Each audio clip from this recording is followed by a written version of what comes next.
নীল হয়ে গেছে, দেখুন এই হাতগুলো নীল। অনেকে তো বিশ্বাস করে না, হয়তো আমরা ভাবছি মেয়ে নিয়ে মিথ্যা কথা বলছি। এই ঠোঁটও নীল হয়ে আছে, গোটা গোটা গোটা শরীরটাই নীল হয়ে আছে। এই যে আরো তো কাঁদলে বেশি হয়ে যায় নীল।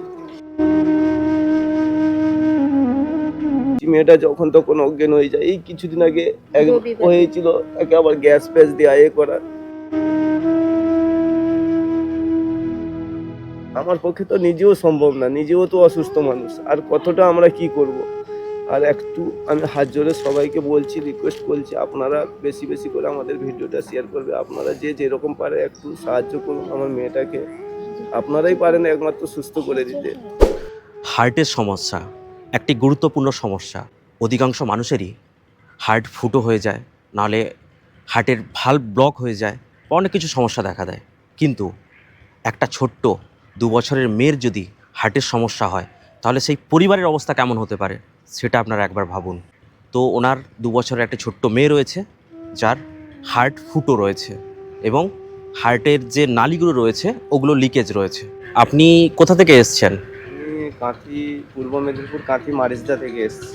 এর আজকে প্রায় অনেক দিন হয়ে গেল। জন্মের কাছ থেকে প্রবলেম, মানে অনেক প্রবলেম ছিল। যা কিছু খাইয়ে দিতাম সঙ্গে সঙ্গে পায়খানা করে দিত, কথা বলতে পারতো না, হাঁটতে পারতো না, হাত পেছনের দিকে বাঁকা ছিল। সেগুলো সব ঠিক হলো লাস্টে, মানে সব করে আস্তে আস্তে আমরা অনেক টাকাও খরচা করেছি, কিন্তু করার পরে যখন দেখি লাস্টে ডাক্তারবাবু বললো এর হার্টের একটা ভাল্ব, মানে এতটা পরিস্থিতি খারাপ, মানে সে ভাল্ব কোনো কাজ হচ্ছে না। সেখান থেকে আবার সে ভাল্বটা আছে, আবার পাইপটা আছে, সেটা আবার লিকেজ।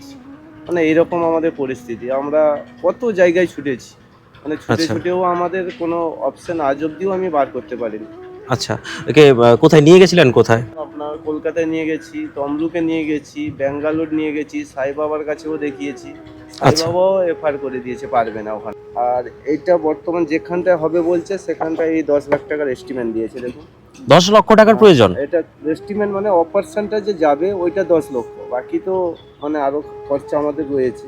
আমার এই মেয়েটার জন্য সবার কাছে ভিক্ষে চাইছি, যাতে যে যেরকম পারো আমাকে একটু হেল্প করো। একজন বাবা তখনই চোখের জল ফেলেন যখন ওনার আর করার কিছু থাকে না। তো আজকে দিদি ভাই দাদা ভাই দুজনে কান্নাকাটি করছেন, অনেক দূর থেকে অনেক আশা নিয়ে আমার কাছে এসেছেন। তো সেই আশাটাকে নিরাশা আপনারা করবেন না, যারা আমার দর্শক, যারা আমার ভিউয়ার্স। তো ওনারা যদি 1 টাকা 2 টাকা করেও হেল্প করেন এবং এই পরিবারটার পাশে দাঁড়ান, এই বাচ্চাটাকে একটু সাহায্য করেন, তাহলে এই বাচ্চাটা সুস্থ হয়ে বাবা মার কোলে সারা জীবন থাকতে পারবে। তো সেইটুকু আর্জি আমি আপনাদের কাছে জানাচ্ছি, দাদাও জানালেন। তো এইটুকু অনুরোধ আপনাদের কাছে আমি করছি।